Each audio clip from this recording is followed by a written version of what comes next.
మనిషి అనే జీవి ఈ భూమి పైన ఏకైక తెలివైన జీవి అని చెప్పేసి అనుకుంటా ఉంటాం. కానీ మన చరిత్ర, మన విజ్ఞాన శాస్త్రం అన్నీ మనం మొదలు పెట్టామనుకుంటాం. కానీ ఈ భూమి మీద మనకంటే ముందే ఇంకొక జాతి నివసించేది అన్న ఆధారాలు ఇప్పుడు బయటకు వచ్చాయి.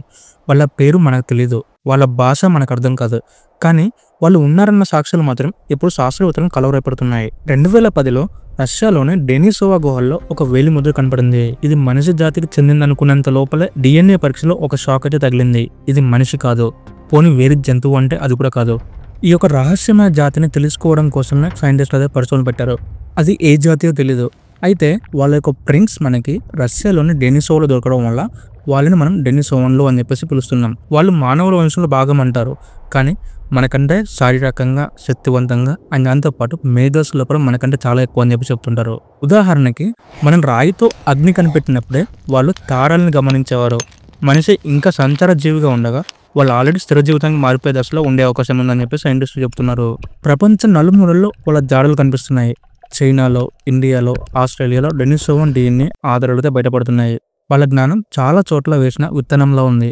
అట్లాంటిస్, మయాన్ టెంపుల్స్, టిబెట్ వీటన్నిటి వెనకాల ఉండే శిల్ప నైపుణ్యం, ఖగోళకు సంబంధించిన నిర్మాణాలు అని చెప్పేసి అంటూ ఉంటాం. అయితే ఇవి మనుషులకు సంబంధించిందా లేదా వాళ్ళకు సంబంధించిందా అని చెప్పేసి ఇప్పుడు ఒక క్వశ్చన్ అయితే మారింది. ఇప్పుడు మనకు వచ్చే ప్రశ్న, వాళ్ళు ఇప్పుడు ఎక్కడ ఉన్నారని చెప్పేసి. ఈ ప్రశ్నకి ఆన్సర్ లేదు. వాళ్ళు మాయమైపోయారని చెప్పేసి అంటూ ఉంటారు. అది ఎలా పాసిబుల్? ఒక యుద్ధం లేదు, ఒక మహావ్యాధి కాదు, కేవలం మాయమయ్యారు అంటే సంథింగ్ ఏదో జరిగిందంటే అనిపిస్తుంది.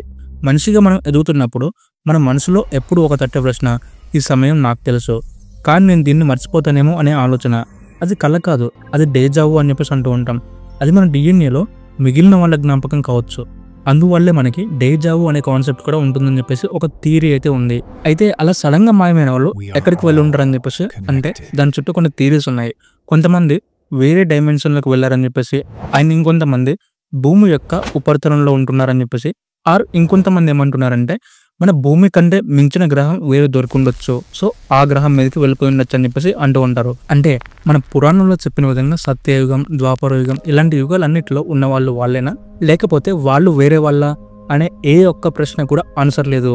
మాయమైన వాళ్ళు ఒకవేళ తిరిగి వస్తే ఈ ప్రపంచం ఎలా ఉంటుంది అనే ప్రశ్నకి మనం నెక్స్ట్ వీడియోలో మాట్లాడదాము. ఈ భూమి మనదే అనుకోవచ్చు, కానీ నిజం ఏమిటంటే వాళ్ళు బ్రతికిన భూమి మీద మనం గెస్ట్లా ఉంటున్నాం అంతే. సో ఇది వాళ్ళ మన వీడియో. ఈ వీడియో మీకు నచ్చితే లైక్ చేయండి అండ్ దాంతోపాటు ఇవన్నీ ఎన్నో ఇంట్రెస్టింగ్ వీడియోస్ కోసం మన ఛానల్ని సబ్స్క్రైబ్ చేసుకోండి.